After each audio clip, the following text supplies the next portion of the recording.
만나서 반갑습니다. 서울국제도서관 장르 포커스 올리비아 트렉 작가 그리고 송시호 작가의 대담을 진행할 정명섭 작가입니다. 두 분 만나서 반갑습니다. 안녕하세요. 올리비아 트렉 작가. 네. 그리고 송시호 작가도 안녕. 안녕하세요. 개인적으로 송시호 작가가 굉장히 친한 선배 작가라서 좀 친근하게 얘기를 하는 편이라 그런 좀 안 놀라셨으면 좋겠어요, 작가님. 네. 일단 라플란드의 밤은 이제 2018년에 우리나라에 소개가 달콤한 책 출판사에서 국내에 이제 소개가 됐고요. 검은 개가 온다도 작년에 프랑스어로 출판이 된 상태입니다. 그 검은 개가 온다 책은 읽어보셨나요, 올리비아 트렉 작가님? La vérité, c'est que je suis en train de le lire en ce moment.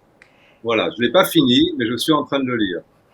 여기 라플란드의 밤이라는 책을 보면 이제 여러 등장인물, 삼위족 등장인물이 나옵니다. 이 중에 이제 저는 개인적으로 아슬락이라는 인물에 대해서 굉장히 관심이 많은데요. 아슬락은 전통의 계승자일까요? 아니면 현대 기술의 부적응자일까요? 어떤 측면에서 이 등장인물에 대한 서술을 하셨나요? C'est une belle question, une belle question.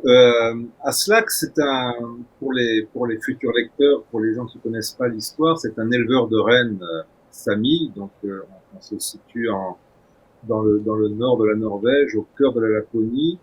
Et Aslak, il vit comme les éleveurs de rennes vivaient il y a encore 60-70 ans, avant l'arrivée de tout l'appareil moderne, les scooters des neiges, les quads, les hélicoptères, tout ce matériel qui permet aujourd'hui aux éleveurs de travailler de façon beaucoup plus efficace, mais qui pose aussi un problème aux éleveurs, c'est qu'ils doivent emprunter beaucoup d'argent à la banque pour payer ces équipements, et ils sont dans une espèce de fuite en avant pour rembourser leurs emprunts.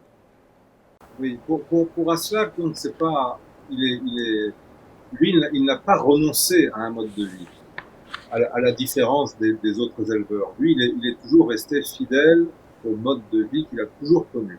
Par contre, il voit bien que les autres éleveurs, les jeunes, qui ont adopté un mode d'élevage très moderne, sont piégés par ces emprunts bancaires et ils regardent Aslak avec une sorte de nostalgie, et Aslak devient presque malgré lui le symbole d'un monde perdu. 책에도 나오듯이 검은 개라는 거는 윈스턴 처칠이 평생 우울증을 앓았다고 알려져 있는데 자신의 우울증을 은유한 표현이에요. 그래서 검은 개는 항상 나를 따라다니고 내 곁에서 떨어지지 않는다. 뭐 그런 표현으로 썼고요. 그리고 왜 우울증을 소재로 추리소설을 쓰게 됐는지 질문을 하셨는데 물론 우울증에 대해서 뭔가 제가 설명하려고 쓴 것은 아니고요. 한국 사회 맥락에서 왜 이 한국 사회가 그 우울이나 불안 같은 정신건강상의 문제를 많이 일으키게 되었는지, 그리고 한국 사회가 그것을 어떻게 대응하고 있는지를 말을 하고 싶었어요. 올리비아 작가님은 한국을 얼마나 잘 아시는지는 모르겠는데 한국이 굉장히 압축 성장을 겪으면서 과도한 경쟁, 지금까지 과도한 경쟁에 시달리는 그런 나라고, 그러다 보니까 각 개인의 정신건강이 취약할 수밖에 없는데 그런 것을 또 금기시하고 뭐 사회가 그 개인의 정신건강을 뭐 더 낫게 하기 위해 별다른 노력을 하지 않고, 이런 한국적 배경을 좀 표현하고 싶었습니다. 그 우울증에 관한 얘기가 나왔으니까 한 번 더 얘기하고 넘어갈게요. 한국에서는 전통적으로 이런 정신적인 우울증 같은 병들은 감춰야 되거나 아니면은 앓고 있는 자체가 문제가 된다는 그런 오랫동안 오해가 있어 왔습니다. 프랑스를 비롯한 서구에서는 이런 우울증이라든지 이런 병에 대한 어떤 인식을 가지고 있는지, 그리고 이제 그런 걸 소재로 한 추리 소설들이 있는지 궁금합니다. La France, vous savez, la France est un des pays au monde qui est peut-être le plus gros consommateur d'antidépresseurs. Donc ces problèmes-là sont très fréquents en fait en France aussi. Il y a beaucoup de pression sur les jeunes. Et de fait, le roman noir, le polar, traite aussi de ces questions-là. Il y a certains auteurs qui traitent notamment du mal-être au travail, par exemple, et des conséquences que ça peut avoir sur les gens. 라플란드의 밤에서 여러 등장인물들이 나오는데 저는 이제 저랑 부인이랑 같이 봤을 때 가장 인상적인 인물이 아슬락과 마티스였습니다. 두 사람의 얘기가 굉장히 반복적으로 나오는데 이 두 사람의 차이점을 이야기하는 건 어떤 의미였을까요? Euh, Aslak est un personnage qui est resté ancré dans le monde ancien, si on peut dire, mais qui n'a, c'est pas qu'il ait fait un choix, c'est sa vie, c'était sa vie avant, c'est sa vie après, et pour lui, il ne fait pas de différence. En fait. Il est pas en recherche, à la différence de Matisse, qui est un personnage en recherche, qui est un personnage qui est un fils de chaman et qui a l'impression de ne pas avoir le pouvoir que son père chaman avait, et au lieu d'essayer de se réaliser lui-même, d'être lui-même tout simplement, il essaie de vivre la vie de quelqu'un d'autre, sans en avoir de talent. Donc il va chercher, il essaie de s'inventer des talents, au lieu d'essayer de se réaliser lui-même. Et c'est en ça que Aslak est un modèle pour Matisse, parce que Aslak vit sa vie tout simplement, quelque part, sans essayer de vivre la vie d'un autre. Et Matisse est plus fort que lui, mais il n'arrive pas à se contenter de sa vie, de courir après la vie des autres.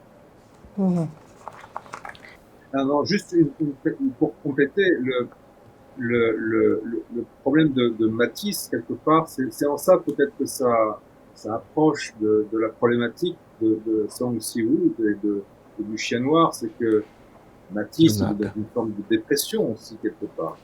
À savoir, il est balancé entre l'image du Sami idéal, et pour lui, c'est être un chaman, être un éleveur de reine chaman, et l'incapacité de se réaliser. Et c'est le problème, c'est un problème que je vais développer dans mon prochain livre, d'ailleurs, dans mon prochain roman noir, c'est le piège dans lequel se retrouvent beaucoup de jeunes éleveurs de rennes, où là aussi le suicide est un gros problème.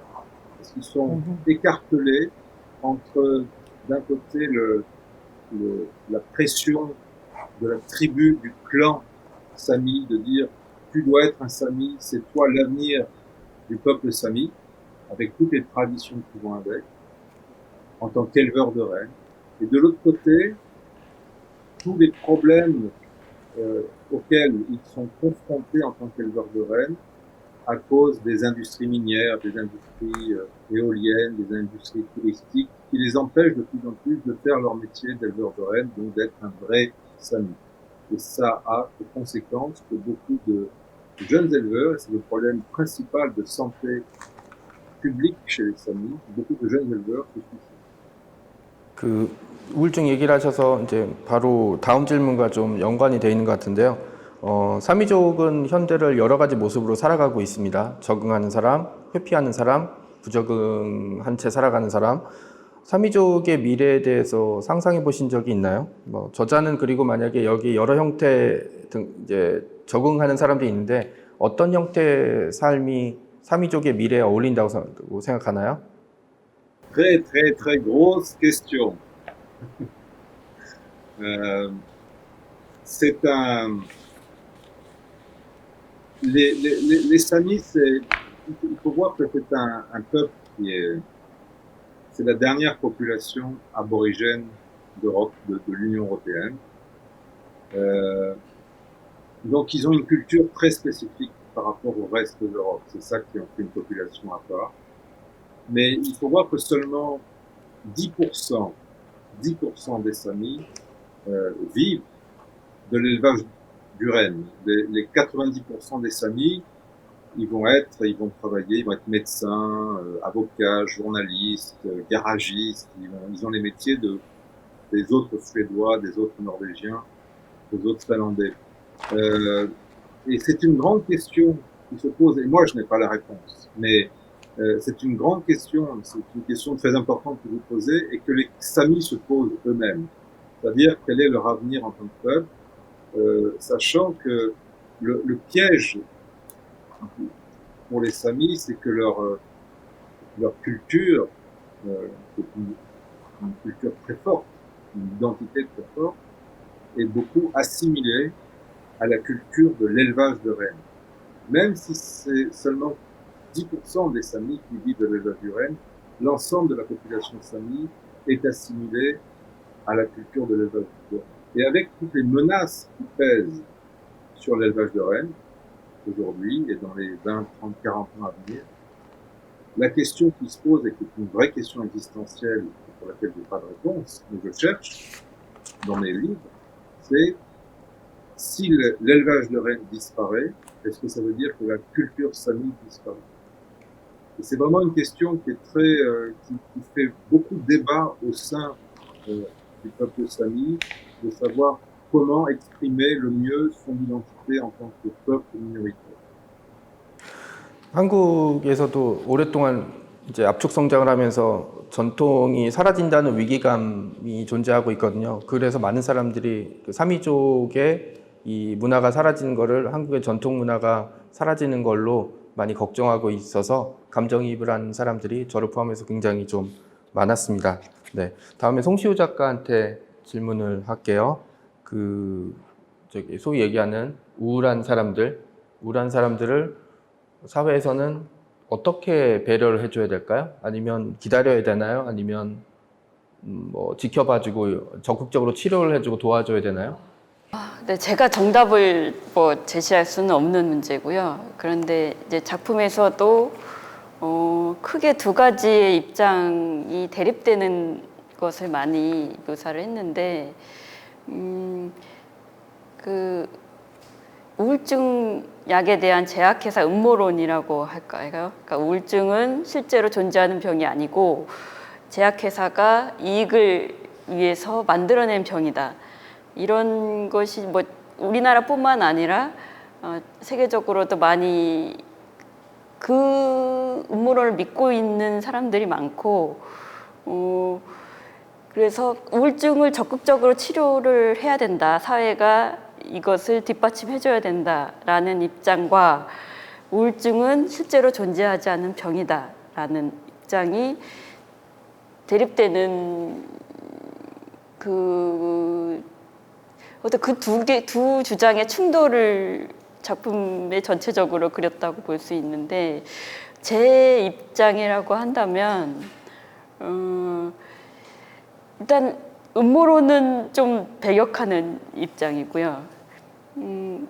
우울증이라는 건 분명히 존재하는 병이고, 그 우울증 치료제도 과학적인 연구 결과로서 그러니까 우리가 이용할 수 있는 도구이고, 하지만 우울증 음모론도 왜 그것이 나타났는지에 대한 이해도 필요하다고는 봐요. 그러니까 저희가 할 수 있는 일은 왜 그 대립되는 두 주장이 있는지 그 배경을 이해하고, 과학의 산물인 약을 적절히 도구로 활용하면서 더 나아질 수 있는 방법을 찾는 것이다.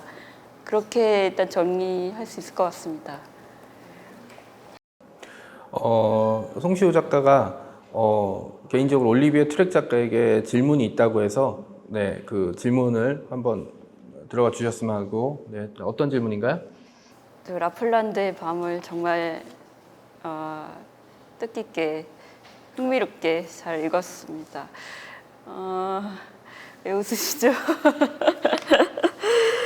제가 이제 특별히 질문을 드리고 싶어서 요청을 했는데, 일단 이 라플란드의 밤이 처음에는 조금 이렇게 몰입하기가 어려웠었는데, 잘 알지 못하는 새로운 지역과 민족에 대한 것을 소개하고 있기 때문에 처음에는 이제 독서의 속도가 좀 안 나는 면도 있었지만 어느 정도 익숙해지고 나니까 아주 흥미롭게 읽었는데요. 제가 드리고 싶은 질문은 제가 이제 국가인권위원회에서 일하고 있기 때문에 더 관심을 가지게 되는 게 그 작가 윤리관에 관한 것인데요. 이 라플란드의 밤이라는 작품이 소수민족에 대한 차별 역사를 말하면서 반차별이나 소위 이제 정치적으로 올바른 입장 이런 것들을 말을 하고 있는데 그래서 이제 사람들은 스릴러 소설, 범죄 소설이 정치적으로 이렇게 올바른 주제를 얘기하다 보면 재미를 떨어뜨린다라는 의견도 있어요. 근데 트루기 작가님은 이런 그 작가의 윤리관, 범죄 소설 작가로서의 윤리관에 대해서 어떻게 생각하시는지 궁금했습니다. Belle question. En fait, moi, je viens du journalisme. Je suis journaliste depuis 35 ans bientôt, et j'ai été longtemps journaliste. Et j'ai découvert les Samis et les problèmes des Samis par le journalisme, par les reportages. Et ce qui m'a frappé en découvrant les problèmes des Samis, c'était que mes collègues journalistes, mais c'était pareil pour les collègues écrivains, suédois, norvégiens, ne s'intéressaient pas à ces questions. C'était un peu tabou pour eux, c'était de la mauvaise conscience, différentes raisons. Mais en tout cas, moi, ça m'a frappé, ça m'a intrigué, et c'est ça qui m'a poussé de plus en plus, en tant que journaliste d'abord, puis en tant qu'écrivain ensuite, à creuser ces questions, à m'intéresser de plus en plus aux questions des Samis, à vouloir éclairer justement les raisons de cette discrimination dont ils sont victimes dans des pays nordiques, qui sont par ailleurs vus dans le monde comme des pays très progressistes et très défendeurs des droits de l'homme et connus et respectés pour ça. Donc il y avait ce fossé entre l'image qu'avaient les pays nordiques dans le monde et la réalité de la façon dont ces mêmes pays nordiques traitaient mal, à mon avis, leur propre population autochtone, leur propre population minoritaire. Donc, pour moi, c'est une éthique de journaliste, si je puis dire, qui s'est transformée en éthique d'écrivain, de savoir, de devoir essayer de donner la voix à ceux qui n'en ont pas. C'est mon éthique à moi, c'est l'éthique de beaucoup de journalistes, je pense sûrement aussi de beaucoup de gens qui travaillent avec les droits de l'homme, c'est d'essayer de porter la voix des gens qui n'ont pas de voix, qui ne sont pas écoutés par les gouvernements, qui ne sont pas écoutés par les entreprises, qui ne sont pas écoutés par les institutions. Et si on a un rôle à jouer, c'est une question très débattue sur le rôle de la littérature, à quoi sert un écrivain. Et c'est ma conception à moi. C'est-à-dire que pour moi, pour moi, le polar, le thriller, le polar, je constate que pour moi, je l'utilise comme un prolongement naturel de mon métier de journaliste. C'est-à-dire d'aller explorer les coulisses de la société, essayer de comprendre pourquoi ça ne marche pas. 그 추리 소설에 관한 윤리관은 이제 한국 작가들 사이에서도 많은 이슈가 됐던 문제라서 저도 잘 들었고요. 혹시 올리비에 튜렉 작가도 송시호 작가나 저에 대해서 궁금한 게 있으면 이따가 질문할 기회를 드리겠습니다. 네. 송시호 작가한테 이제 질문을 하겠는데, 책 내용을 그냥 아무 생각 없이 보면 그냥 우울한 사람들이 모이면 범죄가 일어나나? 라는 식의 오해를 줄 수 있는 내용들이 없진 않아요. 물론 나중에 이제 뭐 여기에 대한 설명이 좀 되긴 하지만, 여기에 대해서는 좀 어떻게 생각을 하고 계시나요? 제 책이 우울한 사람들이 모이면 범죄가 일어난다는 걸 말하고 있는지는 몰랐는데요.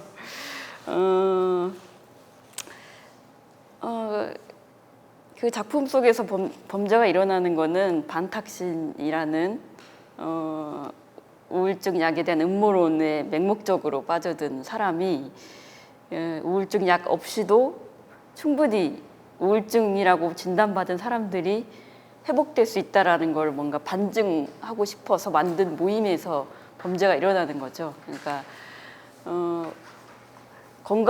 정신 건강에 대한 과학적 치료 방법을 따르지 않고 맹목적인 어떤 믿음에 의해서 무리한 목표를 추구하다가 범죄가 일어난 것이기 때문에 뭐 우울한 사람이 모여서 범죄가 일어났다고 해석하기는 무리가 있는 것 같습니다.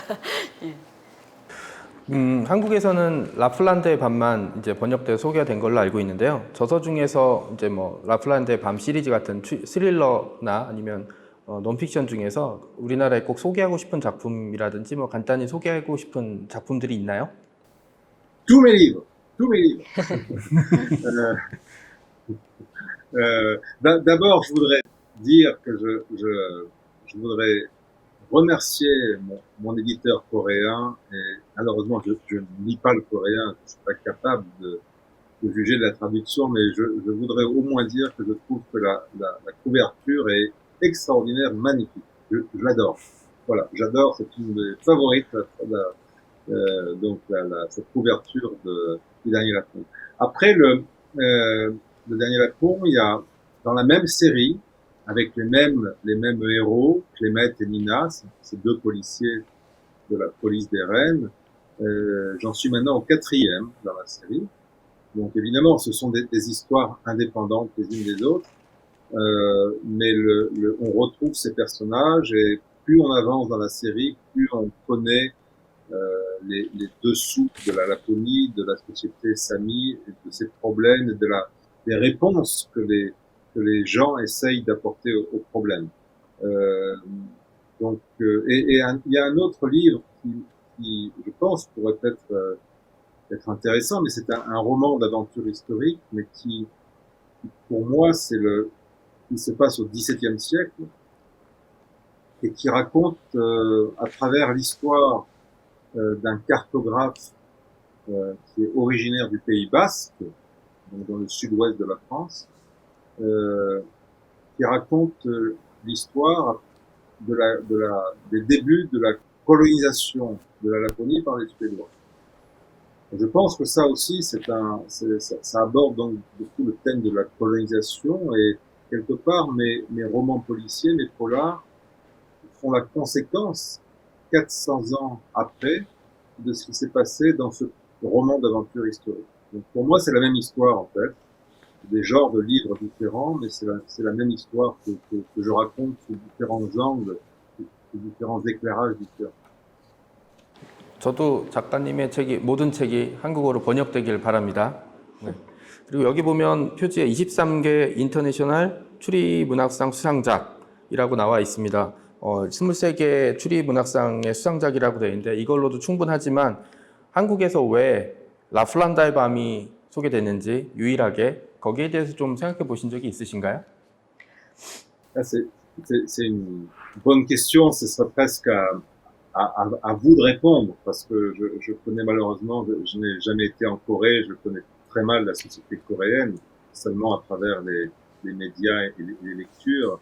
Le Dernier Lapon est traduit en 20 langues, donc il a été traduit dans toutes les langues européennes, enfin dans beaucoup de langues européennes, et là moi je suis très fier qu'il soit traduit en coréen, parce que ça veut dire que les questions qui traversent, c'est pas seulement une histoire policière, c'est aussi l'histoire des Samis qui va être capable, j'espère, de toucher les lecteurs en Corée, de trouver, voilà. Et ça, est-ce que c'est ce que disait peut-être Song Si-woo au départ, c'est-à-dire que c'est c'est aussi la lutte des individus face à un système. Je pense que ça, c'est ce qu'elle décrit dans son livre, et ce sont des questions universelles. 송시호 작가에게 개인적으로 질문하실 내용이 혹시 있나요? 책을 다 읽진 않으셨다고는 했지만.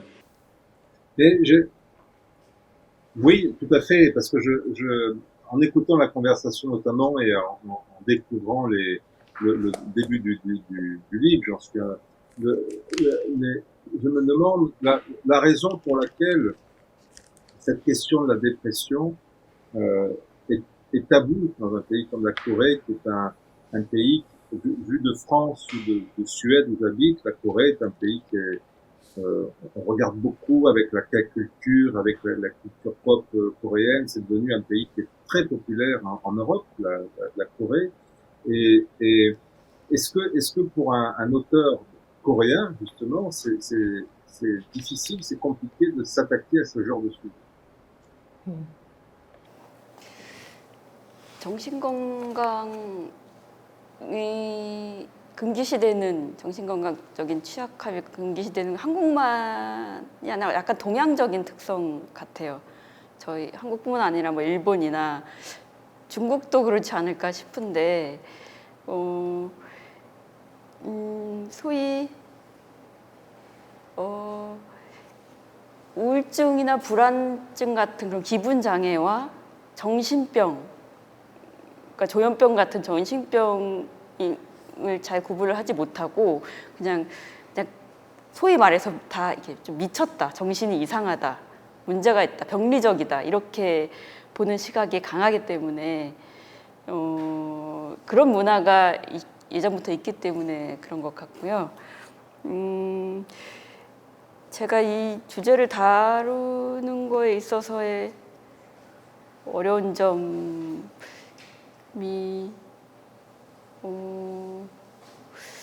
어려운 점이랄까 특별히 있지는 않았던 것 같아요. 분위기가 좀 무거우니까 좀 가벼운 질문으로 바꿔볼게요. 네. 그 한국판 책을 받아보시고 표지가 굉장히 마음에 든다고 하셨는데, 여기 보면은 이 붉은색 바탕을 하고 걸어가는 사람의 뒷모습이 누구라고 생각하시는지 궁금하고요. 그 다음에 여기 책 안에 보면 작가님 사진이 나오는데, 굉장히 젊은 시절의 사진이거든요. 이거 언제적 찍은 사진인지 좀 궁금합니다. 빵 터지셨는데. Ah là, vous êtes dur sur la photo, là. Je suis très jeune. Oui, c'est pris, c'est pris il y a au moins 10 ans, je pense, la photo qui est sur la couverture, je pense. Voilà, ben, les années passent, voilà, c'est comme ça. Et sur la couverture, c'est une bonne question. Je ne sais pas si vous avez remarqué que par rapport à la couverture du livre de Song Si-woo, il y a aussi une tache, la tache rouge est au même endroit sur mon livre et sur le sien, sur la couverture. C'est pareil. Et après, qui est le personnage que l'on voit sur la couverture du dernier Lapon? Je dirais, c'est surtout pas à moi de répondre à cette question. D'abord, c'est l'illustrateur qui connaît la réponse. Et ensuite, je pense que c'est au lecteur d'essayer de trouver cette réponse. Moi, j'ai mes idées. Je suis pas sûr d'avoir raison, mais j'ai ma petite idée. Mais je pense que ce qui est intéressant après avec la littérature et avec des histoires comme ça, c'est que chaque lecteur va apporter sa propre réponse et va essayer d'imaginer ce personnage qui marche comme ça,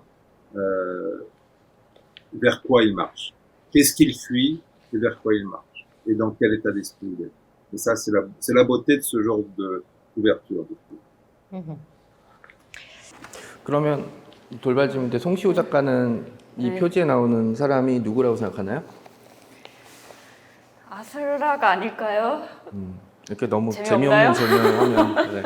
저는 송시호 작가는 아슬락이라고 대답했고요. 저도 아슬락인데 저는 1693년에 아슬락일 것 같아요. 검은개가 온다의 그 한국판 표지를 보면 책이 사람인지 개인지 좀 애매하게 그려져 있어요. 누가 봐도 개 아니야? 네, 사람도 그려져 있고, 네, 그렇게 돼 있는데 이 표지를 봤을 때 송시호 작가는 어떤 생각이 들었는지, 네, 표지 마음에 들었는지랑, 그 다음에 표지에 담겨진 본문의 내용이 충분히 들어가 있는지, 그 다음에 프랑스판 표지가 마음에 드는지 한국판 표지가 마음에 드는지. 네. 아마 트릭 작가님도 한국판 표지가 마음에 든다고 하신 게 약간 책 문화의 차이일 것 같은데 그 프랑스에서는 문고본으로 많이 출판이 되는 것 같고 저희 우리나라는 이 문고본보단 이런 이제 장정의 책으로 많이 나오거든요. 그래서 그 처음에 프랑스본 표지를 봤을 때 좀 놀랐어요. 너무 직관적이라. 좌절까지는 아니고 참 너무 이게 정말 직관적이다라고. 근데 좀 강렬하긴 하다라고 생각을 했고 어느 표지가 마음에 드냐고 말씀하셨는데 뭐 다 마음에 든다고 해야 정답일 것 같긴 한데 한국 작품 한국 표지가 좀 마음에 들긴 합니다. 예. 은유적인 걸 좋아하거든요, 저는. 그 삼위족 얘기를 뭐 계속 해야 될 것 같은데 삼위족 하게 되면 그 북과 요이크 얘기를 안 할 수가 없을 것 같아요. 그 삼위족의 북과 요이크에 대해서 신비한 느낌이라든지 그런 걸 좀 받은 적이 있는지 그리고 뭐 요이크를 이렇게 노래라고 볼 수가 있다면 저자가 좋아하는 요이크가 있는지 좀 궁금합니다. Alors, c'est vrai, vous avez raison, c'est très particulier comme chant, le yoik, le yoik parce que c'est un chant qui vient de très loin. C'est un chant qui vient de très loin. Il faut savoir que c'est un chant qui a été interdit pendant des siècles par les Nordiques, au moment de la colonisation. C'était considéré comme un chant du diable, donc c'était interdit. Mais c'est en même temps, ces chants, ce yoik qui a permis de conserver, parce qu'il était chanté en secret, de conserver la tradition orale, l'histoire des Samis, parce que les Samis étaient un peuple qui n'écrivait pas, c'était un peuple de l'oralité. Ils écrivent leur histoire depuis un siècle seulement. Donc le yoik a joué à la fois ce rôle religieux, ce rôle de passeur d'histoire, et j'en ai écouté beaucoup, à la fois des yoik traditionnels, et puis ce qui est intéressant aussi, et on parlait tout à l'heure vous aviez une question sur la façon dont le peuple sami se projetait dans l'avenir. Ce qui est intéressant, c'est qu'il y a beaucoup de jeunes artistes samis qui ont modernisé le yoik, qui ont fait un petit peu comme on va voir en Corée, on a tous ces groupes de pop qui modernisent beaucoup la culture coréenne aussi, et qui la transmettent, qui la permettent à cette culture de partir à la conquête du monde. Eh bien, on a des jeunes artistes samis qui modernisent aussi le yoik et qui en font des versions très modernes. Et si ça vous intéresse, je peux pas, évidemment, moi, je vais pas chanter, je vous promets que je vais pas chanter un yoik, mais ce que je ferai, c'est que je vous ferai passer des liens vers des artistes samis qui ont de très beaux yoik, à la fois du traditionnel et du moderne. Et j'espère comme ça que les lecteurs coréens pourront en profiter et se faire leur propre opinion. 그 송시호 작가한테 질문을 좀 던지겠는데요. 그 여기 보면 등장인물들이 반탁신, 설리사, 박이음, 라상표 같이 너무 지어낸 것 같은 이름이거든요. 그러니까 이제 좀 현실적인 인물이 아니라 그 등장인물의 이름을 정할 때 어떤 특정한 규칙이라든지 뭐 방식이 있는지 좀 궁금합니다. 이제 등장인물의 이름 때문에 독자 리뷰에서 보면 조금 욕을 먹었는데 트릭 작가님 모르시겠지만 이제 한국에서 좀 있을 법하지 않은 이름들이거든요. 이질적인 이름들 때문에 몰입감이 떨어진다라는 지적을 좀 받았습니다. 네, 특히 이 작품의 등장인물의 이름이 이렇게 이상한 건 그 우울증, 불안증 약의 이름을 따서 지었기 때문에 조금 있을 법하지 않은 이름들이거든요. 근데 뭔가 등장인물의 이름을 지을 때의 그 어떤 자의성이라고 할까? 도대체 어떻게 지어야 이 작품에 뭔가 딱 맞게 짓는 것인가라는 고민이 있어서 우울증에 대한 얘기, 또 약에 대한 얘기니까 우울증, 약의 이름을 따서 짓자라고 했던 것이거든요. 근데 그게 좋은 효과는 나지 못한 것 같은데 저도 좀 질문이 생겼는데 그 라플란드의 밤에서 굉장히 많은 등장인물이 나오고 각각의 입장을 대변하는 많은 인물들이 나오는데 실제 인물에서 좀 따온 인물들이 있는지 그게 좀 궁금해지네요. C'est un mélange. C'est un mélange en fait. C'est-à-dire que il y a à la fois des personnages qui sont inspirés de personnages que j'ai rencontrés en vrai, soit des policiers ou des éleveurs de rennes ou d'autres personnages, et puis d'autres sont complètement inventés. Alors, on parlait du personnage de Matisse tout à l'heure, par exemple. Le personnage de Matisse, c'est un personnage inspiré d'un éleveur de rennes que j'ai rencontré. J'ai transformé évidemment, mais il est inspiré d'un vrai personnage. Le personnage d'Aslak, lui, il est complètement inventé. J'ai pas rencontré l'équivalent d'Aslak. Donc, mais ce qui est intéressant avec le personnage d'Aslak, qui est un personnage inventé, c'est je l'ai créé à partir de discussions avec des éleveurs de rennes qui exprimaient leur nostalgie quelque part de ce monde disparu où ils n'étaient pas prisonniers des emprunts à la banque, où la vie leur paraissait plus simple parce qu'ils étaient dans la nature, ils vivaient en phase avec la nature et ça leur paraît plus simple de pas être voilà, plutôt que de courir toujours pour payer les emprunts à la banque. Donc ce personnage d'Aslak, il est inventé, mais je pense, il est dans la tête de beaucoup d'éleveurs. Puis après, il y a d'autres personnages les personnages de policiers, Clément et Nina, par exemple, ils m'ont été aussi inspirés par des policiers que j'ai rencontrés, que j'avais suivi en reportage, parce que j'avais fait un documentaire pour la télévision française sur la police des rennes. J'avais suivi ces policiers pendant 1 mois et demi, 2 mois, en patrouille, en hiver, à l'automne. Enfin, j'étais en scooter des neiges, dans les tempêtes derrière eux. Je dormais avec eux dans des cabanes dans la montagne. Et donc j'ai été beaucoup inspiré aussi par les personnages que j'ai côtoyés, auprès de qui j'ai vécu pendant plusieurs semaines. Et voilà, donc c'est un mélange de différents types de personnes. 원래 이게 마지막으로 생각한 질문인데 혹시 이제 못할 것 같아서 먼저 질문을 좀 드리겠습니다. 한국 사람들은 대부분 극야를 경험하지 못했습니다. 예, 극야를 경험해 본 사람으로서 경험해 보지 못한 사람한테 어떤 얘기를 들려주고 싶으신가요? C'est la nuit polaire. Moi, je l'ai découverte. Donc, il faut aller vraiment en Laponie pour la vivre, la nuit polaire. Moi, j'habite à Stockholm. Et à Stockholm, on n'a pas la nuit polaire. À Stockholm, l'automne, novembre-décembre, qui sont les nuits les plus noires, les plus courtes, il fait nuit vers 2h30, 3h. On a quand même quelques heures de soleil. Et en Laponie, c'est vrai que la nuit polaire, c'est pas une nuit noire permanente. C'est-à-dire que vous avez le soleil est derrière l'horizon.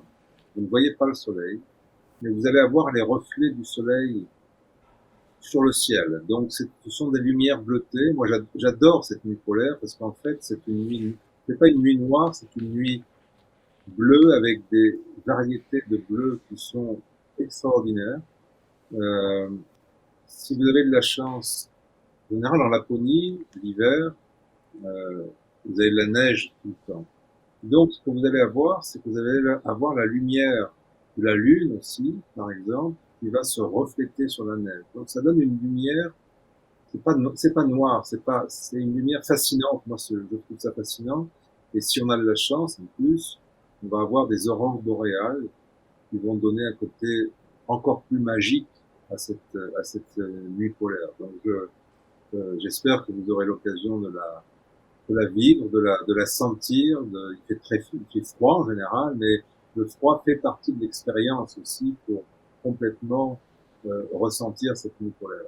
Et on se sent, moi je me demande toujours comment des gens arrivent à vivre tout le temps dans ces régions très dures sur le plan climatique, mais en même temps, bizarrement, alors que je suis moi je viens du sud de l'Europe, de la Méditerranée, J'aime la chaleur, mais bizarrement, je suis toujours attiré vers ces nuits polaires, vers cet Arctique et vers ce froid.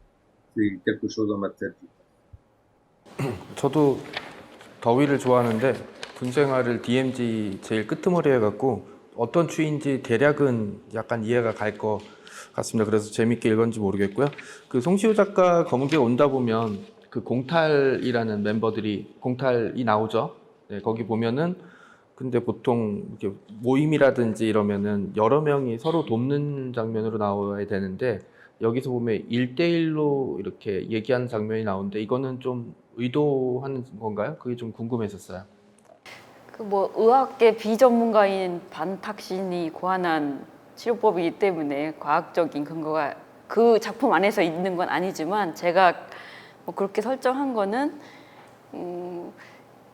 그 우울증이나 자살과 관련된 이 책을 쓰기 위해서 많이 읽었었는데 자살을 하는 주된 이유 중에 하나가 사회적인 소속감의 결여 때문이라고 하더라고요. 그래서 단 한 사람이라도 뭔가 그 사람과 강한 친밀감을 가지고 그 사람을 통해서 사회와 연결되어 있다는 느낌을 가지면 그것만 해도 자살 행동은 많이 하지 않는다. 뭐 이런 이론적인 게 있어가지고 거기에 기반해서 저는 설정을 한 측면이 있습니다.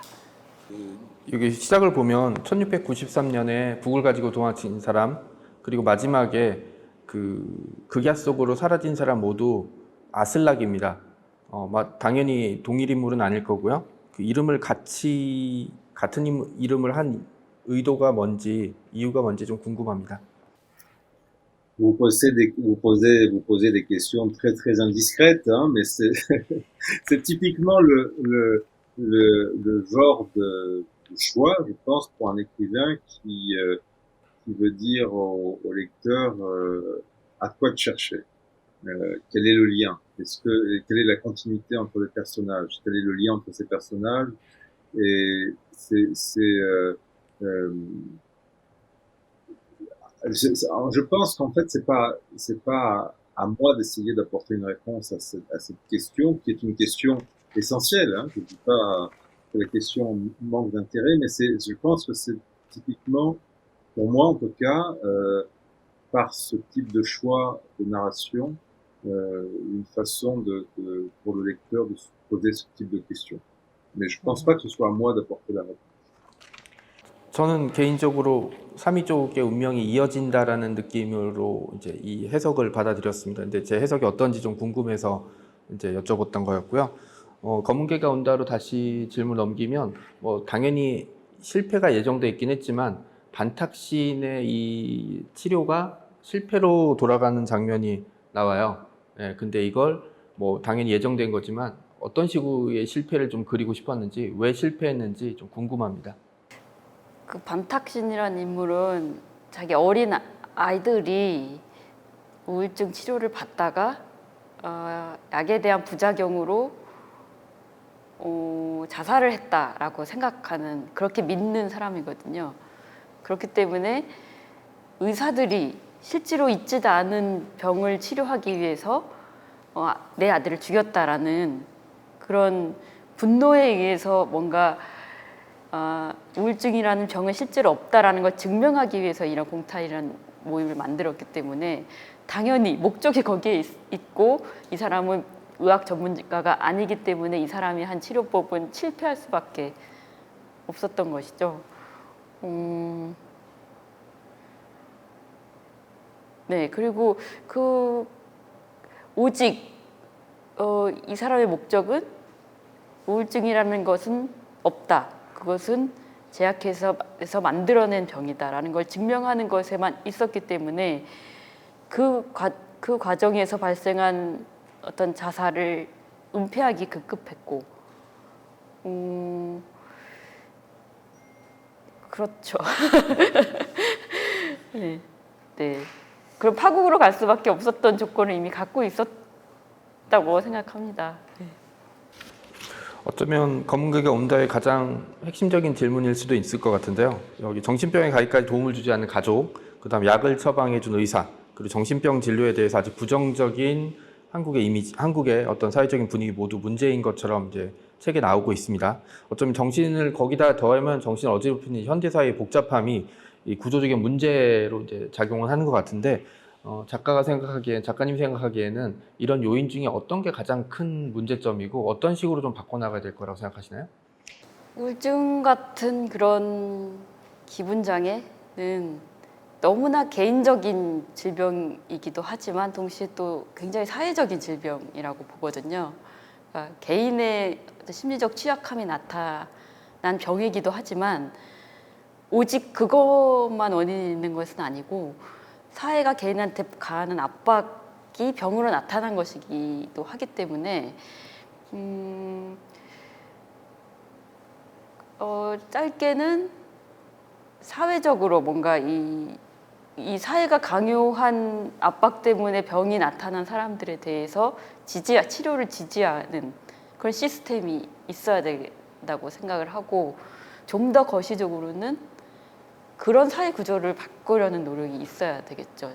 우리나라 같으면, 한국 같으면 지나치게 과도한 경쟁이 이런 정신건강에 취약함을 일으키고 있다고 저는 봤는데, 그런 어떤 과도한 경쟁 시스템을 바꾸고자 하는 노력이 멀리는 있어야 되지 않을까 생각을 합니다.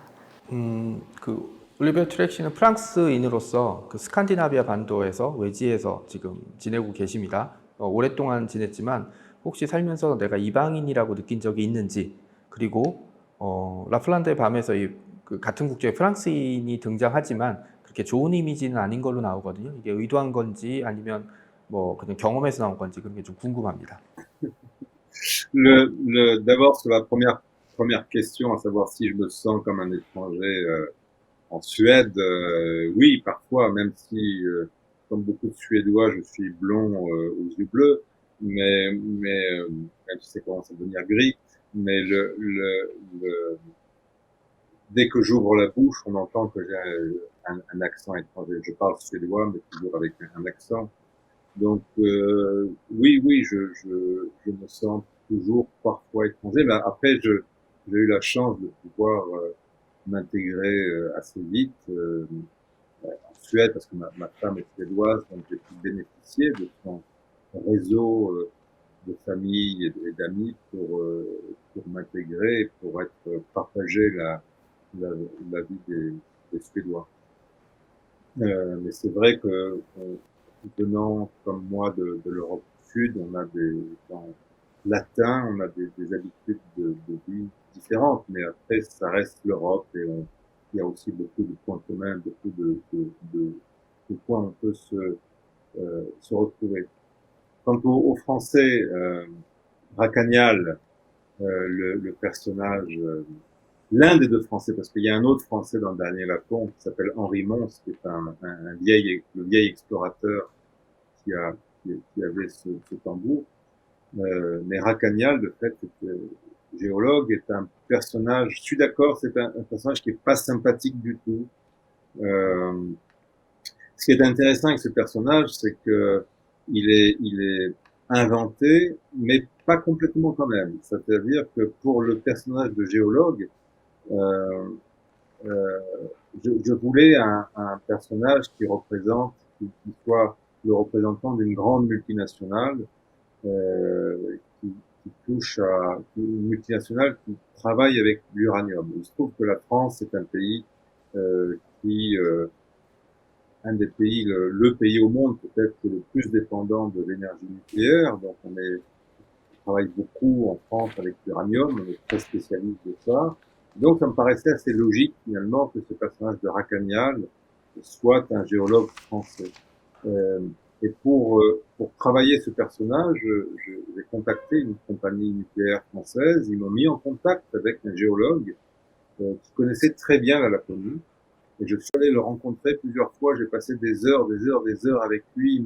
Je lui posais des tas de questions sur quand tu allais en Laponie, comment tu t'habillais, qu'est-ce que tu mangeais. Il m'a raconté son travail, tous les dessins qu'il faisait quand il allait faire ses campagnes de repérage en Laponie, comment il travaillait sur les pierres, comment il les dessinait, tout ça. Donc j'ai appris beaucoup avec lui.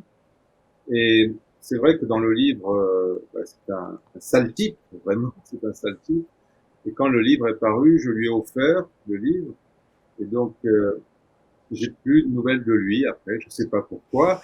Je sais pas s'il a peut-être pas aimé du tout le personnage que j'ai fait de lui.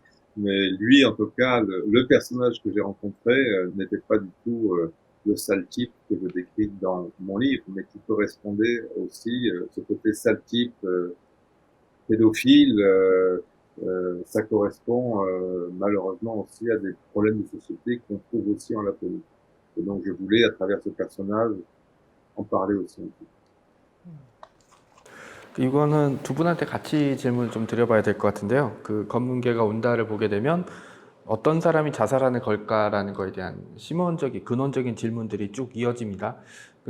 이제 자살하는 여러 가지 요인들이 있을 텐데 두 분은 자살을 개인적인 일탈이나 파국으로 보는지 아니면 사회적인 타살로 보는지 굉장히 좀 궁금한데 송시우 작가 먼저 답변 듣고 그 다음에 얘기를 들어보면 좋겠네요. 어려운 질문이네요. 자살이라고 하는 것은 죽음에 대한 개인의 태도가 드러나는 굉장히 철학적인 문제라서 딱히 딱 잘라서 얘기할 수는 없는데 일단 우리나라, 그러니까 한국에서의 자살은 분명 사회적인 타살로 볼 수 있는 면이 일단은 지금 한국 사회에선 큰 것 같아요. 뭐 많이 알다시피 한국이 OECD 국가 중에 자살률 1위가 된 거는 이미 아주 이제 한 10년 정도 된 것 같고요. 하루만 해도 40명이 자살하고 있다고 하는데 이런 거는 어떤 죽음에 대한 개인의 선택에 따라서 한다기보다는 이 사회적인 압박감 때문에 자살하고 있다고 볼 수밖에 없고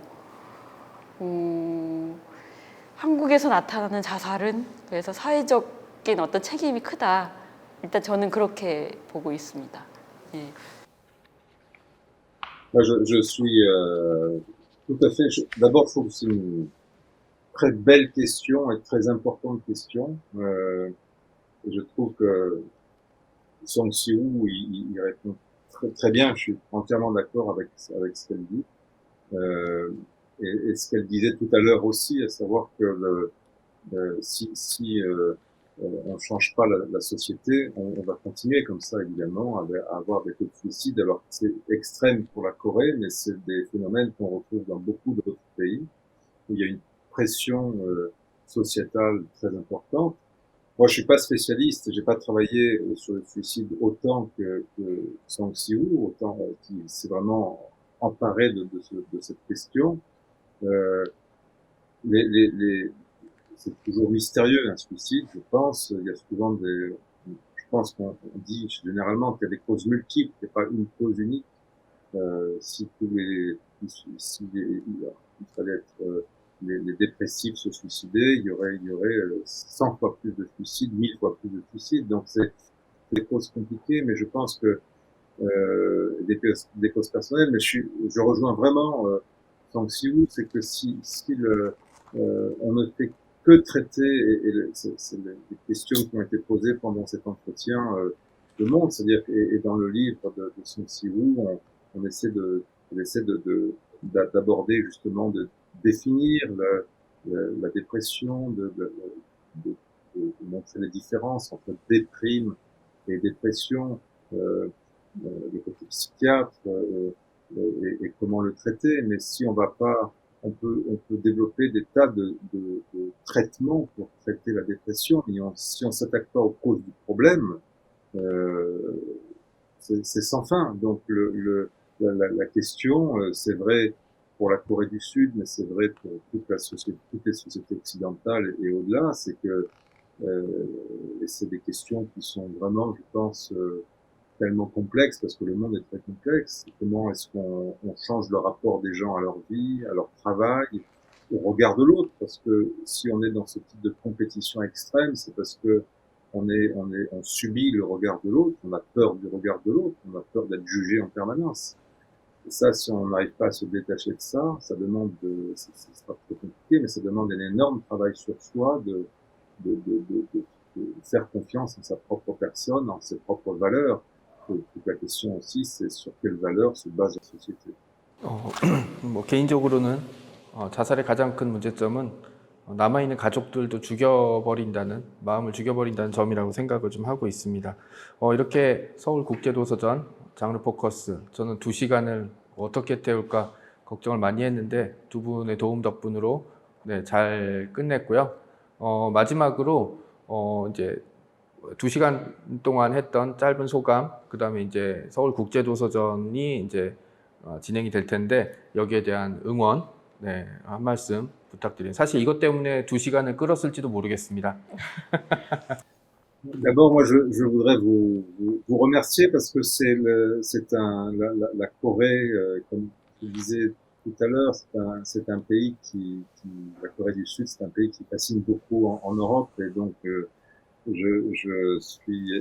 la conversation qu'on a eue tous les trois me frustre d'autant plus que j'ai vraiment envie de venir en Corée pour approfondir tout ça, découvrir tout ça. Je suis sûr que c'est un pays qui me fascinerait aussi sur place. Donc, je souhaite vraiment que pour ce festival du polar en Corée, vous ayez de belles rencontres comme ça, et puis j'espère qu'on arrivera à se rencontrer en vrai bientôt. Et je vous remercie beaucoup à tous. 송시호 작가는 개인적으로 하나 더. 네. 제가 사회자로 결정됐을 때 어떤 기분이었는지도 같이 얘기해 주세요.